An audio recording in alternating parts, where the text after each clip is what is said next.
it's Julianne Jones, and I'm here with another video blog post for you. Today I'm actually going to do a book review of a book that I read in October that has quite literally changed my life. And I know I say that a lot, and I think that's because I only really talk to you about the things that do have a huge impact on me, and this book has. It's called The Four Spiritual Laws of Prosperity by Edwene Gaines.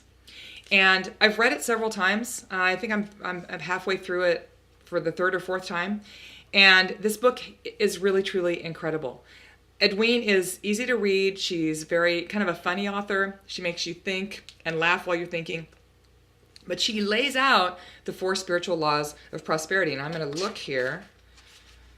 Part one is the law of tithing. And I want to talk about that in a second. Part two is the second law is goal setting. The third law is forgiveness. And the fourth law is finding your divine purpose.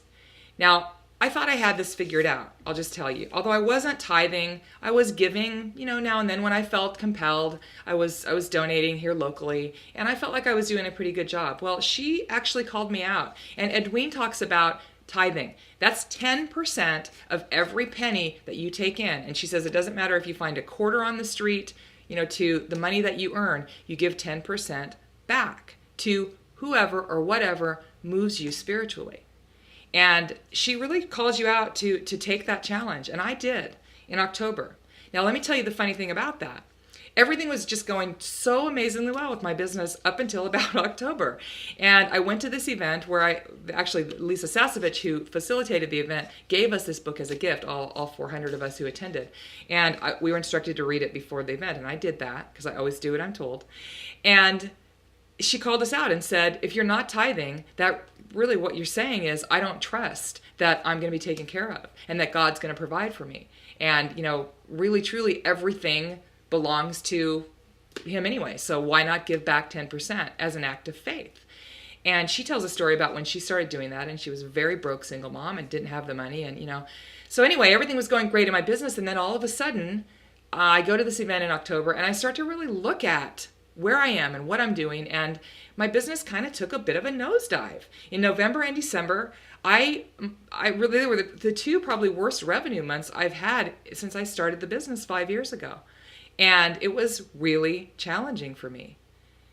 But I tithed anyway. And I want you to know it wasn't easy to do, because I sure could have used that money for other things. And I said, no, I made a commitment. I'm going to do this. Well, when January hit, the floodgates opened. And unbeknownst to me, I had no idea how this was going to happen. I had no idea what I was even going to do to help facilitate it in December until I really got sort of a divine idea. Things have just been incredible. And the other thing about tithing that's been amazing for me is when you open yourself up to start looking for the people and the institutions that inspire you spiritually, that really feed your spirit, all of a sudden you see them everywhere and they start to crop up in your experience, and it changes your experience because you're looking for the positive. That's been amazing for me.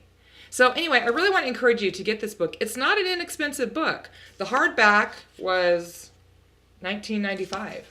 And I don't know if you can find it used or not. This was a gift. It's worth the $20 investment. Can I just tell you that? This book will absolutely change your life. So that's my take on it. I hope it helps you out. I hope you go and get it and you read it.